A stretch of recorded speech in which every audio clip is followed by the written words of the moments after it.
The world knew Declan Cross as a corporate titan, a man who swallowed companies whole and spat out the bones. But the underground knew the truth. He was the alpha of the Ironwood Syndicate, a wolf standing nearly 7 feet tall, with a temper that could level a city block. No one survived looking him in the eye. No one dared to challenge his authority. Until Sophie. She was a debt-riddled waitress with nothing left to lose, and a secret that could bring his empire to its knees. She didn't walk into his office to bow. She walked in to make a deal with the devil. But she forgot one thing. When you dance with a predator, you don't lead. You survive. The rain in Seattle didn't wash things clean. It just made the grime slicker. Sophie Renard adjusted the strap of her worn-out canvas bag, feeling the water seep through the holes in her sneakers. She stood on the corner of 4th and Pike, staring up at the monolithic structure of glass and steel that pierced the grey sky. The Cross Tower. To the humans walking by with their umbrellas and coffees, it was just the headquarters of a global logistics conglomerate. To Sophie, and the hidden society she tried desperately to avoid, it was a fortress. It was the seat of the Ironwood Syndicate. Her phone buzzed in her pocket. She didn't need to look to know who it was. The text message would be from her father, probably begging, probably drunk, and definitely terrified. "They're coming, Soph. Midnight. Please." Sophie ignored it. She had run out of pleases 3 years ago. She had run out of money 2 years ago. Now she was running out of time. She pushed through the revolving doors, the sudden silence of the lobby cutting off the city noise like a guillotine. The air inside was climate-controlled, smelling of polished marble and expensive lilies. But underneath that, Sophie's nose twitched. She smelled it. The distinct metallic tang of ozone and musk. Dominance. The lobby was swarming with security, men in sharp suits who moved with a predatory grace that no human possessed. They were enforcers. Wolves. Sophie kept her head down, clutching her bag tighter. She was an omega, the lowest of the low in the hierarchy. But she was a null. Her scent was so faint, so nondescript, that most wolves mistook her for a human unless they were standing right on top of her. It was the only thing that had kept her safe while working double shifts at a diner in the chaotic district of Capitol Hill. Name? The security guard at the front desk didn't even look up from his screen. His name tag read Brenner. He smelled like wet dog and cheap cologne. "Sophie Renard," she said, her voice steady despite the trembling in her knees. "I have an appointment with Mr. Cross's executive assistant." Brenner paused. He slowly lifted his head, his eyes narrowing. He sniffed the air, confused. He couldn't place her. "You?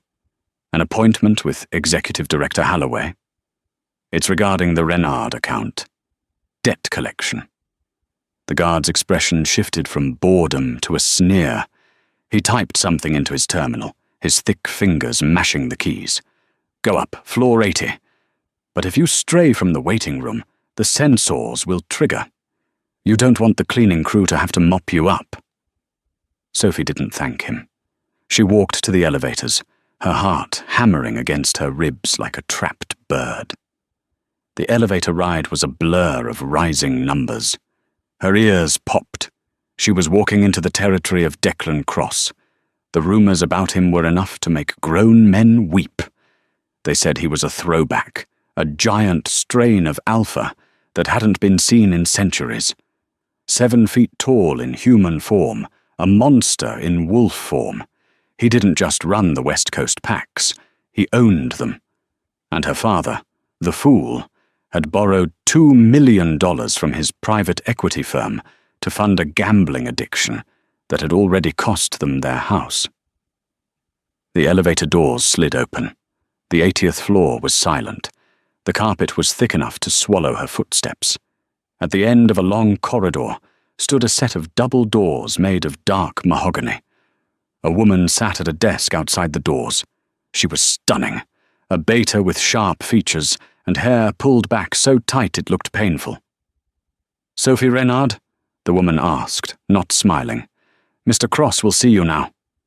Sophie froze. "Mr. Cross? I was told I was meeting with Mr. Halloway." "Mr. Halloway is busy," the woman said, her voice clipped, "and Mr. Cross takes unpaid debts very personally." The air in the hallway seemed to drop 10 degrees. Sophie felt a pressure in her skull, a low-grade headache that signaled a powerful aura was nearby. She wasn't ready. She was wearing a thrift store raincoat and smelling like the diner's fryer grease. She wasn't prepared to face the king. "Go on," the woman urged, pressing a button under her desk. The mahogany doors clicked and swung open slowly, revealing a cavernous office bathed in the dim light of the storm outside. Sophie took a breath, tasted the fear on her own tongue, and stepped inside. The office was larger than the entire apartment Sophie shared with her father. One wall was entirely glass, overlooking the Puget Sound, where grey waves crashed against the docks. The furniture was sparse, modern, black leather, chrome. But Sophie didn't look at the furniture. She couldn't look away from the man standing by the window. Declan Cross was every bit the nightmare the stories described. He had his back to her, looking out at the storm, but his sheer size was overwhelming. His shoulders were broad enough to block out the view of the Space Needle. The tailored suit jacket strained across his back muscles. He exuded a power that felt physical, like a heavy weight pressing down on Sophie's chest, making it hard to expand her lungs. "Close the door," he said. His voice was a deep baritone, vibrating through the floorboards and up into Sophie's legs. It wasn't a request. Sophie turned and pushed the heavy door shut. When she turned back, he had rotated to face her. Sophie's breath hitched. Declan Cross was terrifyingly beautiful. He had a jawline that could cut glass, dark hair swept back, and eyes that were an unsettling shade of amber, the color of whiskey held up to the light. A scar ran through his left eyebrow, giving him a permanent look of skepticism. He didn't move. He just watched her. He was studying her like a predator watching a rabbit that had foolishly hopped into its den. "You are tiny," he observed. It wasn't an insult, it was a statement of fact. Sophie straightened her spine. She might be small, and she might be an omega, but she had survived poverty and her father's disasters for 22 years. She wasn't going to cower. "I'm here to discuss the debt," Sophie said, gripping her bag. "My father, Hugo Renard. He owes you $2 million. Declan walked toward his desk. His movements were fluid, silent. He moved like smoke.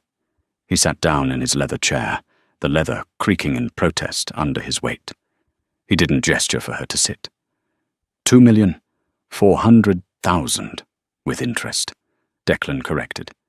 He picked up a file from his desk and flipped it open. Hugo Renard, failed real estate developer, compulsive gambler, alcoholic. And you, Sophie Renard, college dropout, waitress, omega. He said the last word with a strange inflection. He looked up, his nostrils flaring slightly. He was scenting her. "Why do you smell like nothing?" he asked abruptly. "I take suppressants," Sophie lied smoothly. She didn't. She was just a genetic anomaly, a null, but admitting that made you a target for scientific testing in the wolf world. "Cheap ones." Declan leaned back, his amber eyes narrowing. "Your father missed the deadline at noon today. My enforcers are already en route to his location. We usually take payment in flesh if the cash is missing. A kidney here, a liver there." "Stop," Sophie said, her voice rising. "That's why I'm here. I want to make a deal." Declan laughed. It was a dry, humorless sound. "You have no assets, Miss Renard. You have nothing I want. Why should I make a deal with a waitress?" "Because I'm useful," Sophie said, stepping forward. She placed her hands on the edge of his massive ebony desk. My father is useless to you. If you kill him or maim him, you never get your money. He's a dead end. But I'm young. I can work. I can pay it off.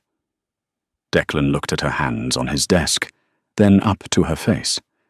He stood up slowly. As he rose, he kept rising. Sophie had to tilt her head back. He towered over her, casting a long shadow. He walked around the desk, closing the distance between them. Sophie's instincts screamed at her to run, to bare her neck, to submit. It was the biological imperative of an omega in the presence of an alpha prime. She dug her fingernails into her palms and stood her ground. Declan stopped 12 inches from her. The heat radiating off him was intense. You think you can pay off $2 million on a waitress's salary? You would be dead before you paid the interest. I'll work for you, Sophie whispered. I have a degree in business administration. I dropped out, but I know how to handle logistics. I know how to manage schedules. I'm not just a waitress. Declan stared at her. For a second, the amber in his eyes swirled with a darker gold. He leaned down, his face inches from hers. He inhaled deeply, right near her neck. Sophie shivered.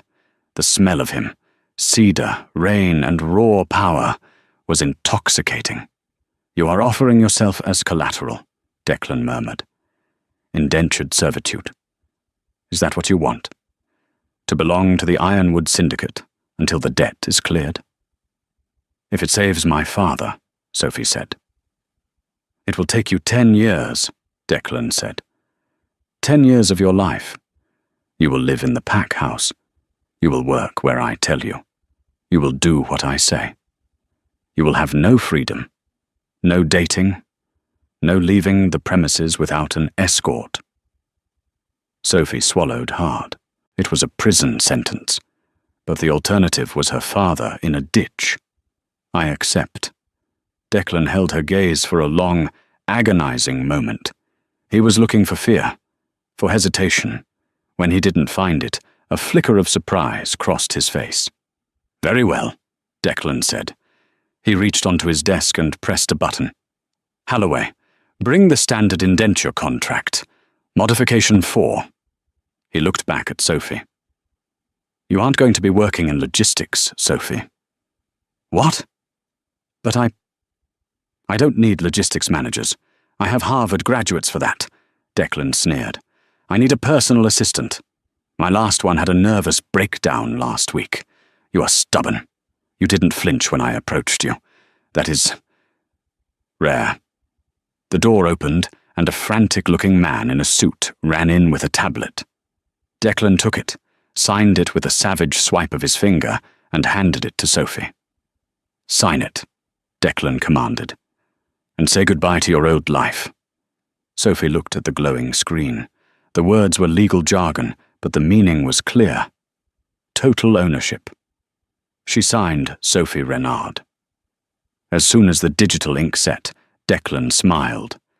It wasn't a nice smile. It was the smile of a wolf that had just secured its winter meal. Welcome to Ironwood, Sophie, he said softly. Go home. Pack a bag. The car will pick you up at 6 p.m. Don't be late. I hate tardiness. Sophie turned to leave, her legs feeling like jelly. As she reached the door, Declan spoke one last time. And Sophie? She turned back. Stop taking the suppressants, he said, his eyes glowing faintly. I want to know what my new investment really smells like. Sophie's heart stopped. If he found out she was a null, that she wasn't hiding anything, he might realize she was worthless to the pack dynamic. Or worse, he might realize she was something else, entirely. She nodded once and fled the room, the heavy doors clicking shut behind her, sealing her fate. The Cross estate sat on the edge of the Olympic Peninsula, a sprawling brutalist mansion of concrete and glass, hidden behind a perimeter of old-growth forest. To the locals it was just another billionaire's hideaway. To Sophie, as the black SUV rolled through the iron gates, It looked like a mausoleum. Her driver, a silent enforcer named Knox, dropped her at the service entrance. "Staff orientation is in the West Wing," Knox grunted, unloading her single battered suitcase onto the wet pavement. "Don't wander. The perimeter sensors are set to kill after sunset." Sophie watched the SUV speed away, leaving her in the drizzling rain. She took a deep breath. She was inside. The interior of the estate was a labyrinth of cold stone floors and priceless art. Sophie was met by the head housekeeper, Mrs. Higgins, a beta wolf with greying hair and a permanent scowl. Mrs. Higgins smelled like mothballs and judgment. "You are the new assistant," Mrs. Higgins said, looking Sophie up and down with disdain.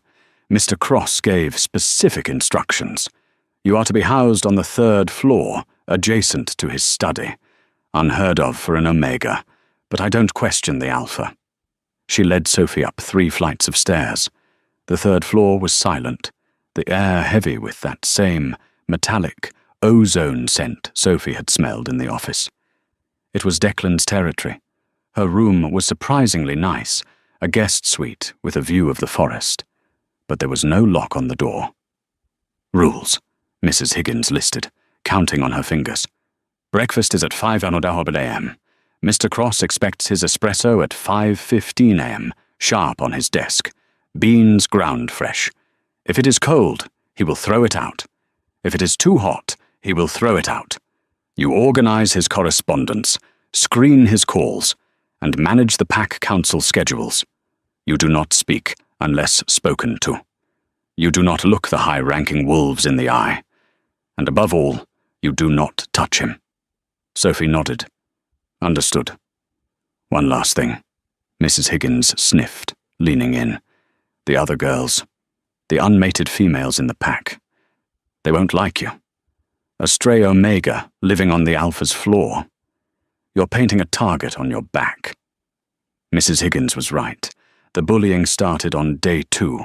The Ironwood pack had a hierarchy, and Sophie was beneath the dirt.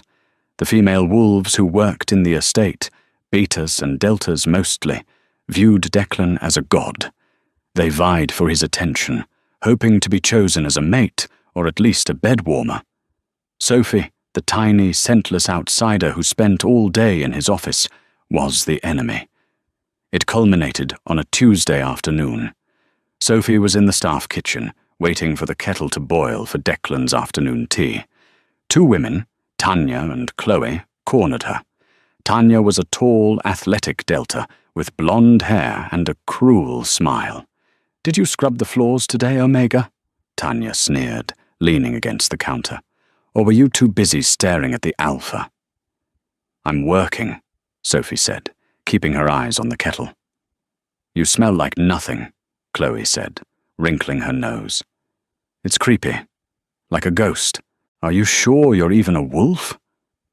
Maybe you're just a broken human." Tanya reached out and knocked the box of tea leaves off the counter. "Oops, pick it up." Sophie sighed. She bent down to gather the tins. As she did, Tanya tripped, kicking the boiling kettle. It was a reflex. Sophie threw her hand up to protect her face. The scalding water splashed over her forearm. Sophie bit her lip so hard she tasted blood, stifling a scream. The pain was immediate and blinding. Her skin turned an angry red, blistering instantly. "Clumsy," Tanya laughed. "Better not let the Alpha see that. He hates damaged goods." Sophie didn't cry. She didn't retaliate. She cleaned up the water, made a fresh pot of tea with trembling hands, and walked out. She wrapped her arm in a silk scarf she had found in her room to hide the burns. When she entered Declan's study, he was on a conference call with the European Pack Alliance. He didn't look up as she placed the tea on his desk. Sophie went to her small desk in the corner and began typing up the minutes from the morning meeting. Her arm throbbed with a pulse of its own. The pain was making her dizzy. "Renard!" Sophie jumped. Declan had ended the call. He was staring at her. "Yes, Mr. Cross.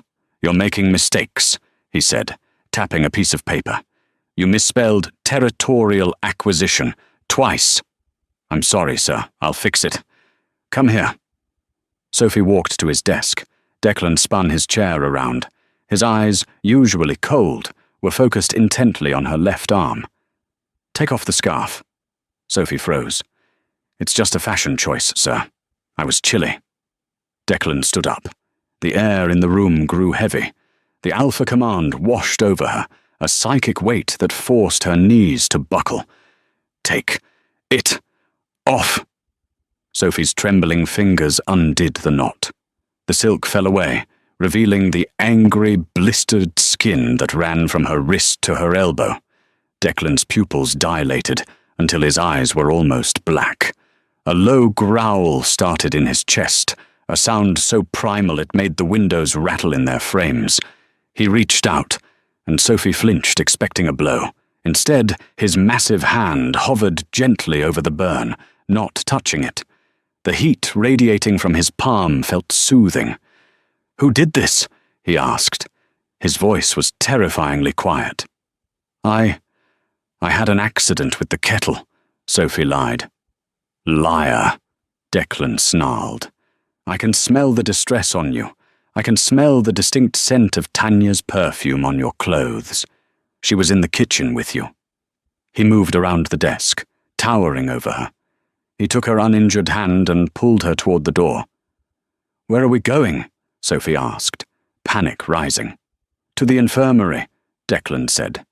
"And then I am going to have a conversation with Tanya about property damage." "Property damage," Sophie whispered. Declan stopped and looked down at her. "You are my asset, Sophie. My investment.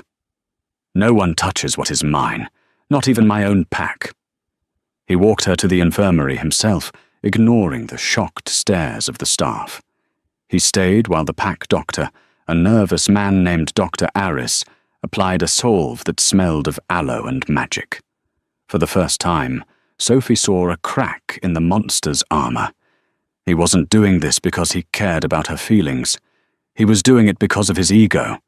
But as he sat in the uncomfortable plastic chair, watching the doctor work with hawk-like intensity, Sophie felt a strange warmth bloom in her chest. She wasn't just a debt to him. She was his. And for an Omega who had been invisible her whole life, being owned by the devil felt dangerously like being protected. 3 weeks later, the atmosphere in the estate shifted from efficient to frantic. It was time for the Lunar Equinox Gala. The gala was the most important political event of the werewolf calendar. Alphas from the Pacific Northwest, Canada, and Northern California would gather to discuss treaties, trade, and territory. It was a night of silk, champagne, and thinly veiled violence. "You will attend," Declan informed her on the morning of the event. He threw a garment bag onto her bed. "Sir, I'm the PA," Sophie argued, looking at the velvet bag. "I should be coordinating the catering staff from the kitchen." "I have catering staff," Declan said, adjusting his cufflinks. "I need you by my side. The negotiation with the Red River Pack is tonight. Their alpha, Dominic Vane, is difficult. He likes to test boundaries. I need you there to take notes and handle any documents." "In a ballroom?" "Yes. Now get dressed. You have 1 hour." When Sophie unzipped the bag, her breath caught. It wasn't a suit. It was a gown. It was floor-length, made of a shimmering, midnight blue silk that looked like liquid moonlight. It had a high slit up the thigh and an open back. It was elegant, expensive, and undeniably sexy. When Sophie stepped out of her room an hour later, hair pinned up in a loose chignon and wearing the silver heels provided, she found Declan waiting in the hallway. He stopped mid-stride. Declan was wearing a tuxedo that fit his giant frame perfectly, emphasizing the width of his shoulders. But as he looked at Sophie, he went perfectly still. His amber eyes raked over her, starting at her heels, lingering on the curve of her hips, and settling on the exposed skin of her neck. He didn't say she looked beautiful. He didn't compliment the dress. "Stay close to me," he said, his voice rougher than usual. "The room will be full of unattached males. Do not accept drinks from anyone. Do not dance with anyone." "Yes, sir." They took the elevator down to the grand ballroom. The doors opened to a wall of noise and scent. The ballroom was a sea of designer gowns and tuxedos. But beneath the civility, it was a jungle. The air was thick with pheromones, lust, aggression, dominance. To a normal human, it would just feel like a high-pressure party. To a wolf, it was sensory overload. Sophie felt the headache starting, but her null physiology helped dampen the effects. She could think clearly while others were getting drunk on the atmosphere. Declan entered the room, and silence rippled outward like a wave. He was the host, the alpha of alphas. He placed a hand on the small of Sophie's back. The touch burned through the silk of her dress. It was a claim. Mine. They moved through the crowd. Sophie was working, noting who was talking to whom, whispering names into Declan's ear, handing him dossiers she had memorized. They were a perfect team. Then Dominic Vane arrived. The alpha of the Red River Pack was the opposite of Declan. Where Declan was stoic and dark, Dominic was golden and loud. He had a reputation for cruelty and excess. He swaggered through the crowd, his entourage trailing behind him. He spotted Declan and made a beeline for them. "Cross!" Dominic roared, slapping Declan on the shoulder. Declan didn't flinch. "Hell of a party. The shrimp is excellent." "Vane?" Declan nodded, his face a mask of indifference. "I trust your journey south was uneventful." Dominic's eyes drifted past Declan and landed on Sophie. He paused, his nostrils flaring. He sniffed the air, a confused frown marring his handsome face. "And who is this?" Dominic asked, stepping closer to Sophie. "Your new pet?" "She's quiet. My assistant," Declan said, his hand tightening slightly on Sophie's waist. Dominic circled Sophie. He leaned in, sniffing her hair. Sophie stiffened but didn't move. She knew that showing fear to a predator like Vane was an invitation to bite. "Strange," Dominic murmured. "She smells like rainwater, and nothing else. Is she a defective?" "She is none of your concern," Declan said, his voice dropping an octave. "We have business to discuss, Dominic." "Business can wait," Dominic grinned. He reached out and grabbed Sophie's hand, lifting it to his lips. "I'd like a dance first. It's custom, isn't it? To share the wealth?" It was a power play. Dominic was trying to take something of Declan's to show he wasn't afraid. Sophie tried to pull her hand back, but Dominic's grip was like iron. "I'm working, Mr. Vane. Nonsense!" Dominic pulled her harder, jerking her forward. The air in the ballroom vanished. A growl erupted from Declan that shattered champagne glasses on the nearby trays. It wasn't a human sound. It was the roar of a beast. Declan moved so fast he was a blur. One moment he was standing beside Sophie.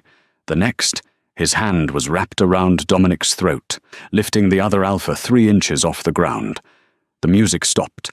Every eye in the room turned to them. Dominic clawed at Declan's hand, his face turning purple. His own enforcers stepped forward, weapons drawn. But Declan's guards were already there, guns raised. A standoff. "She," Declan snarled, his voice distorting into a dual-tone vibration of man and wolf, "is not for sharing." He threw Dominic backward. The rival alpha crashed into a table of hors d'oeuvres, sending silver platters crashing to the floor. Declan turned to Sophie. He was breathing hard, his control hanging by a thread. His eyes were glowing a vibrant electric gold. "Come," he commanded. He grabbed her hand and dragged her off the floor, through the stunned crowd, and out the balcony doors into the cool night air. He pulled her into the shadows of the stone pillars, pinning her against the wall. He wasn't hurting her, but he was surrounding her, caging her in with his massive body. "Did he touch you?" Declan demanded, scanning her face. "Did he hurt you?" "No," Sophie gasped, her heart racing. "Declan, you attacked an alpha. The treaty—" "Screw the treaty," Declan growled. He leaned his forehead against hers. He was shaking. "I thought, when he grabbed you, all I saw was red." He looked at her, really looked at her, and the anger in his eyes shifted into something else. Something hotter. Hunger. "You smell like rain," he whispered, repeating Dominic's words but with reverence. "You smell like peace." "Why do you smell like peace, Sophie?" Sophie stared up at him. She should push him away. He was her boss. He was her captor. But in that moment, with the adrenaline coursing through her veins, she didn't want to run. "I don't know," she whispered. Declan lowered his head. His lips brushed against the pulse point of her neck. He wasn't biting. He was inhaling her. "I should send you away," he murmured against her skin. "You are dangerous to me. You make me lose control." "Then send me away," Sophie challenged, though her voice trembled. Declan pulled back, his eyes searching hers. "No, I keep what I catch." He stepped back, straightening his jacket, the mask of the cold CEO sliding back into place, though his eyes remained wild. "Go to your room, Sophie. Lock the door. If I see you again tonight, I won't be able to stop myself from doing something we will both regret."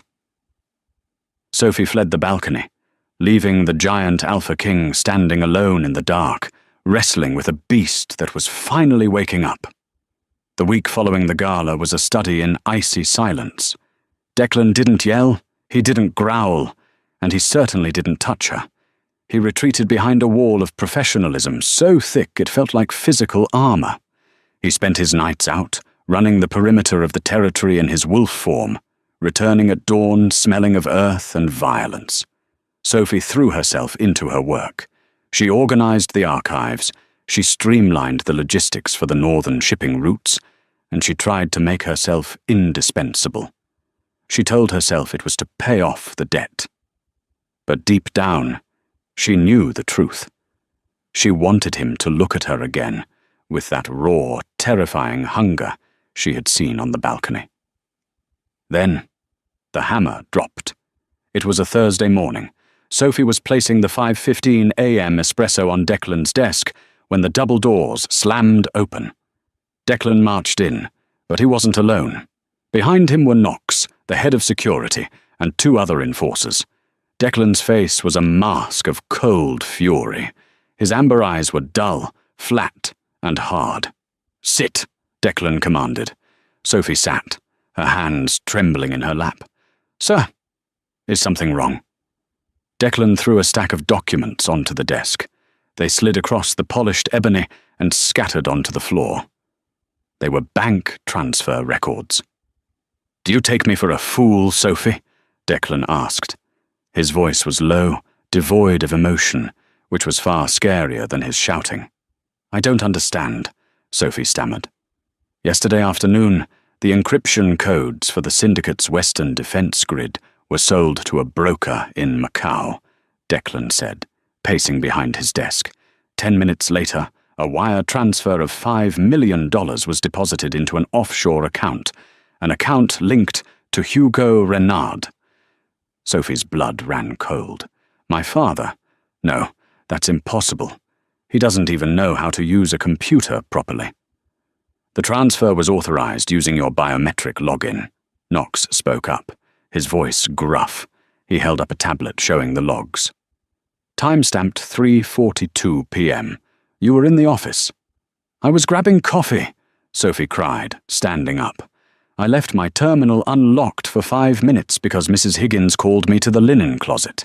Anyone could have used it." "Your retinal scan authorized the send," Declan said. He stopped pacing and looked at her. The look of betrayal on his face was gut-wrenching. "I brought you into my home. I protected you.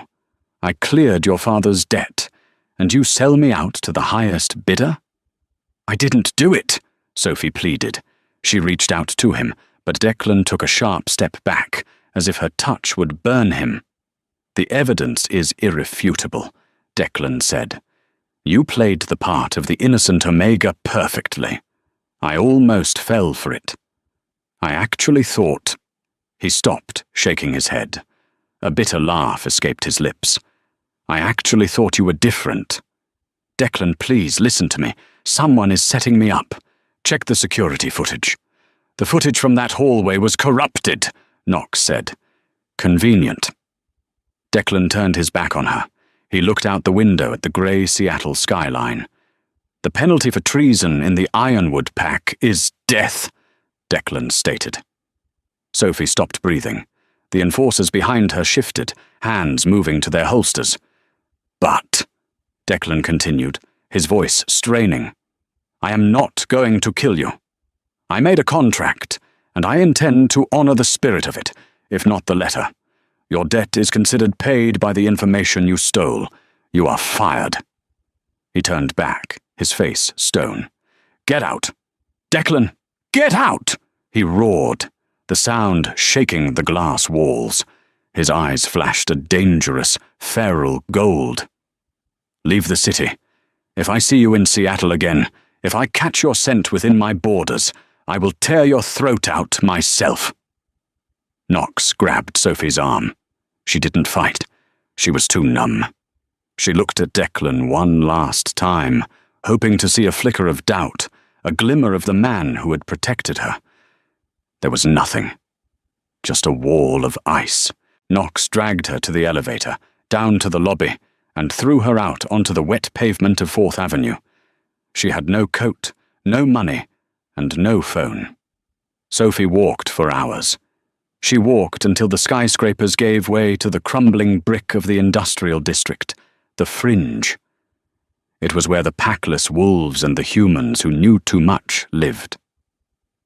She found a room in a boarding house, above a pawn shop. The landlady, an old human woman named Greta, took pity on her and let her scrub floors in exchange for a bed. For 2 weeks, Sophie lived in the shadows. She cried herself to sleep every night, missing the warmth of the estate, missing the feeling of safety, missing the monster who had broken her heart. But as the days passed, sadness turned to anger, and anger turned to clarity. She replayed the events in her head, the linen closet. Mrs. Higgins had called her away, and who had she seen exiting the elevator just as she returned? Holloway, Declan's old assistant, the one who had a nervous breakdown. He had been there, claiming he was picking up personal effects. He had a portable drive in his hand. It was a setup.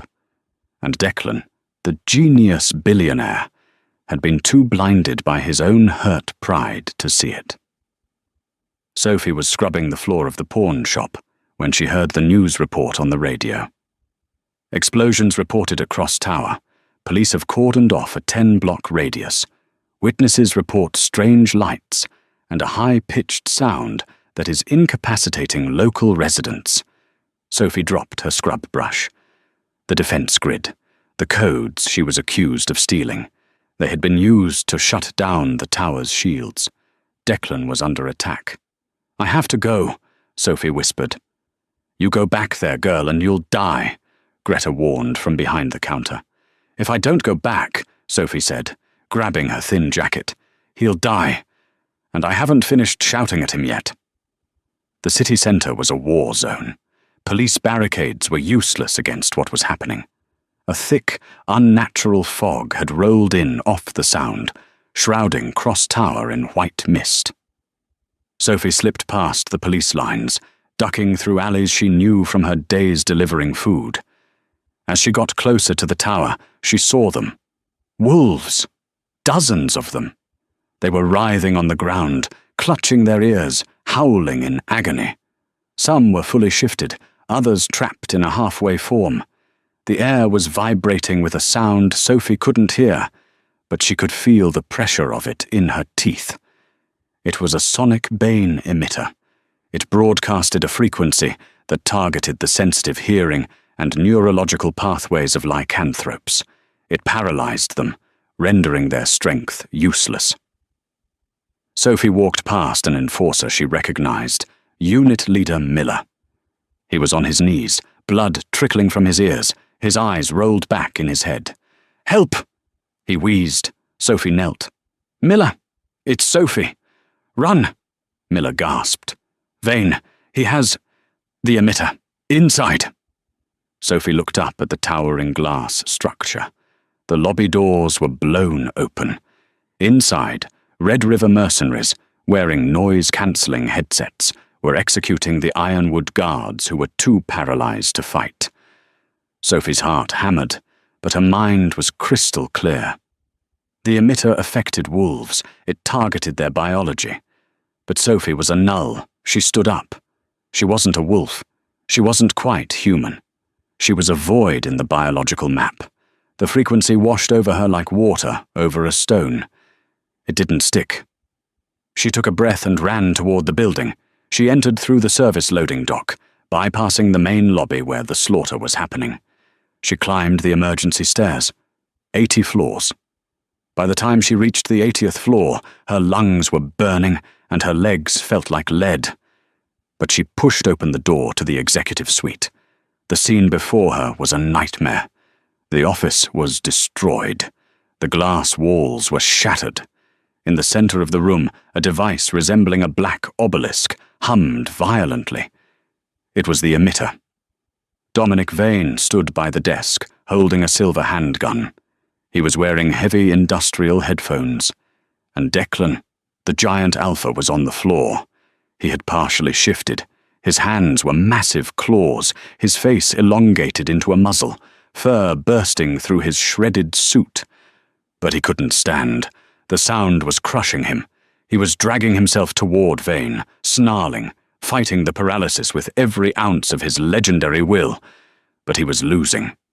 Vane laughed, though the sound was muffled. He kicked Declan in the ribs. Declan grunted, collapsing onto his side. "Look at the king!"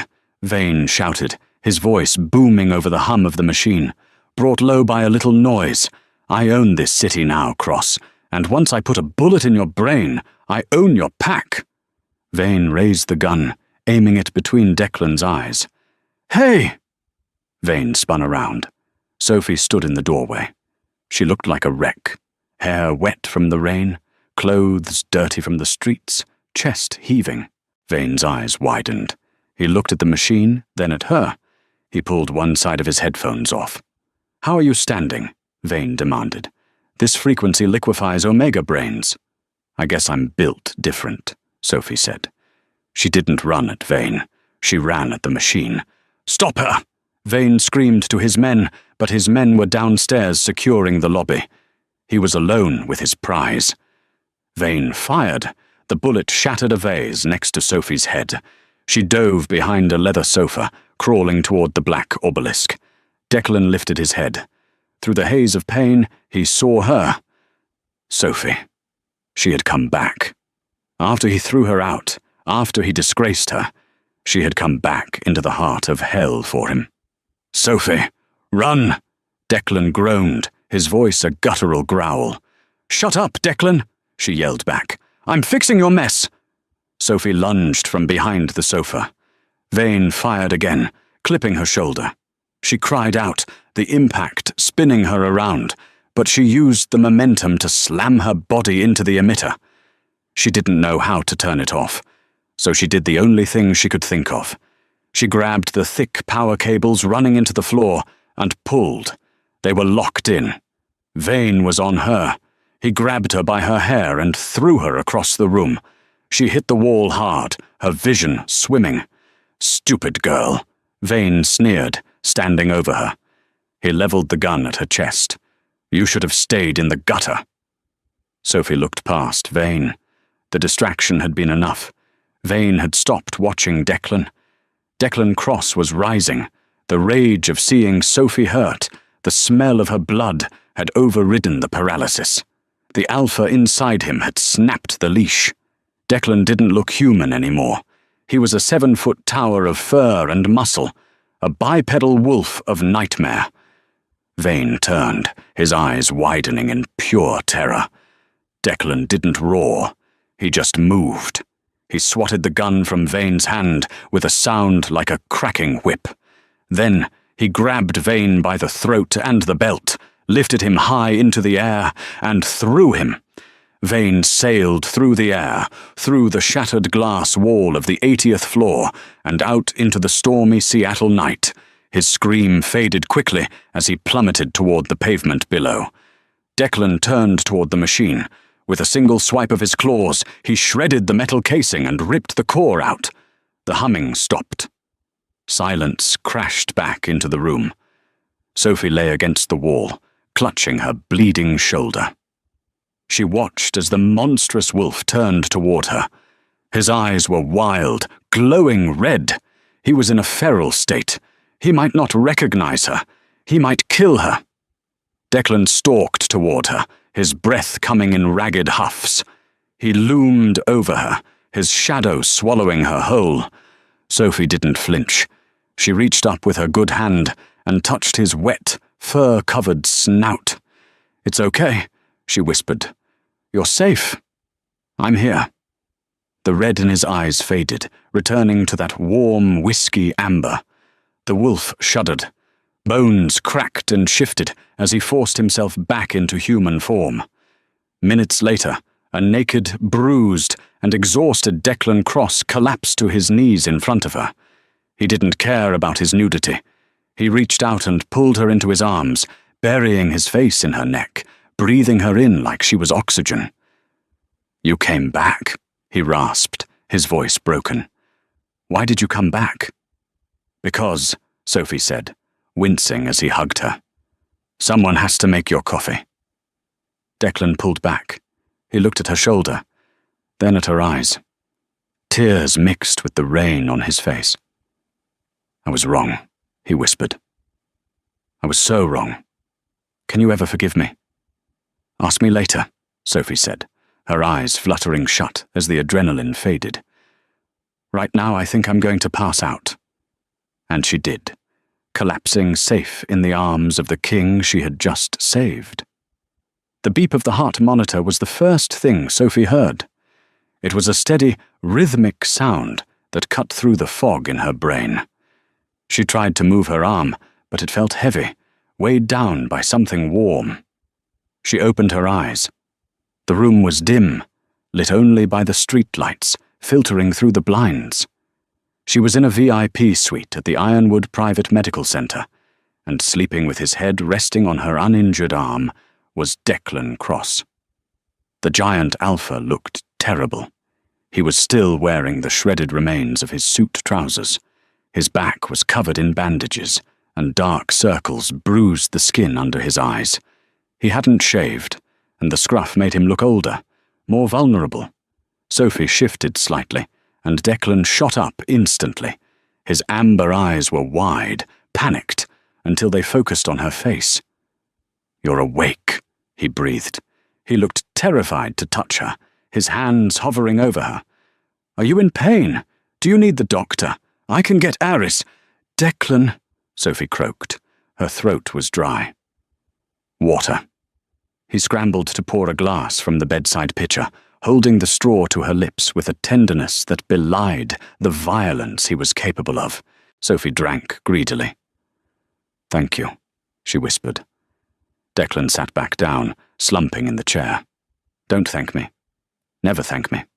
I almost got you killed. Again." He looked away, his jaw tightening. "I saw the security logs, Sophie.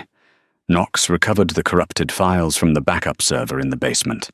It was Holloway. He used a masking device to enter your office. He stole your retinal pattern from the scanner." "I figured," Sophie said softly.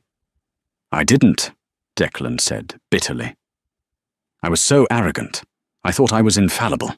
I looked at the evidence and I didn't look at you. I let my pride blind me. And because of that, Vane almost destroyed everything. And I threw you onto the street."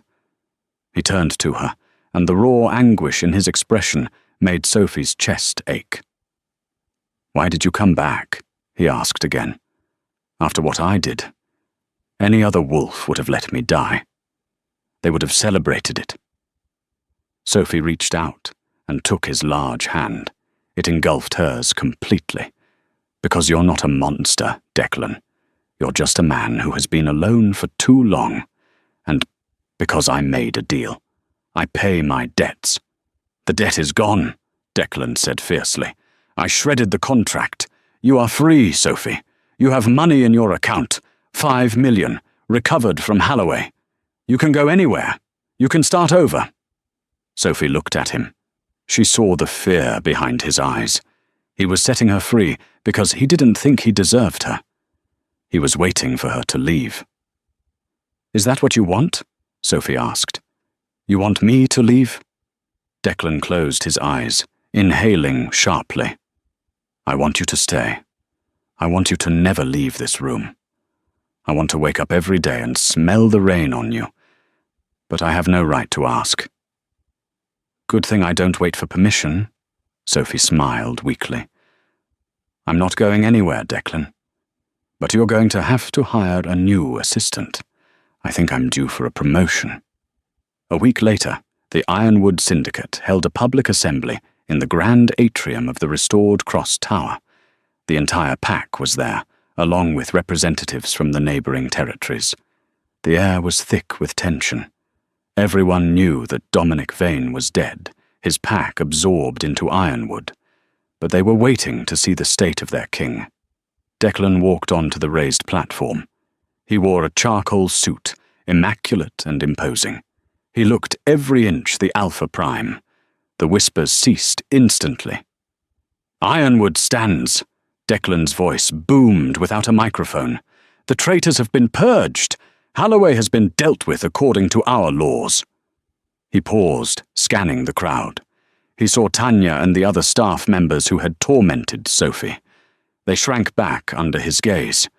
For too long, Declan continued, this pack has valued strength above all else. We have looked down on those we deemed weak. We have measured worth by the sharpness of teeth and the volume of a growl. That ends today. He turned to the side of the stage and extended his hand. Sophie. Sophie stepped out. She was wearing a simple white dress, her arm in a sling. She looked small next to him, tiny even. She had no wolf scent. She had no claws. A murmur ran through the crowd. The Null? The waitress? Declan took her hand and pulled her to the center of the stage. He didn't just stand beside her. He knelt. The entire room gasped. The giant Alpha, the man who bowed to no one, dropped to one knee before the scentless Omega. This woman, Declan said, his voice ringing with absolute authority, walked into fire when the rest of you ran. She faced an Alpha with a gun while you cowered.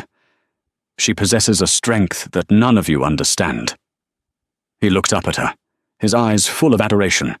I, Declan Cross, Alpha of the Ironwood Syndicate, acknowledge Sophie Renard as my mate. She is my anchor. She is the only one who can calm the beast within. Where I am wrath, she is peace. Where I am chaos, she is order. He pulled a small velvet box from his pocket. Inside was a ring, not a diamond, but a rare, glowing moonstone set in black platinum. Sophie, he said, will you help me rule? Not as a servant, but as my queen. Sophie looked out at the sea of faces, the people who had mocked her, ignored her, and underestimated her. Then she looked down at the man who had given her a reason to fight. Yes, she said clearly. I will. Declan slid the ring onto her finger and stood up. He kissed her, not gently this time, but with a fierce passion that claimed her in front of the entire world. As they broke apart, the crowd hesitated for only a second before bowing. First Knox, then the enforcers, and then the rest of the pack dropped to their knees, baring their necks in submission. They weren't just bowing to the Alpha anymore, they were bowing to the Luna. Sophie Renard, the girl with nothing, the Null who smelled like rain, stood tall in the light. She wasn't just a survivor of the debt anymore. She was the owner of the bank, and standing beside the Giant King, She realized she had finally found the one thing money couldn't buy: a home. The story of Sophie and Declan is a reminder that power isn't always about who has the sharpest claws or the loudest roar. Sometimes, the greatest power lies in the quiet courage to stand your ground when the world tells you to run. Sophie entered the lion's den as a victim of circumstance, labeled as less than by a society obsessed with hierarchy. But she proved that true strength comes from character, loyalty, and the bravery to forgive. She tamed the monster not by fighting him, but by understanding him. In the end, the fearless Omega didn't just steal the Alpha King's heart. She saved his soul, proving that even in a world of predators, love is the most dominant force of all. And that is the story of the fearless Omega and the giant Alpha King. What a roller coaster of betrayal and redemption. Now I have a question for you guys. If you were Sophie, would you have gone back into that building to save Declan after he kicked you out? Or would you have let him deal with his own mess? Let me know your thoughts in the comments below. If you enjoyed this story, please smash that like button. It really helps the channel grow. And if you haven't already, hit subscribe and ring the notification bell so you never miss a new story. We have plenty more dramatic romances coming your way. Thanks for listening, and I'll see you in the next video.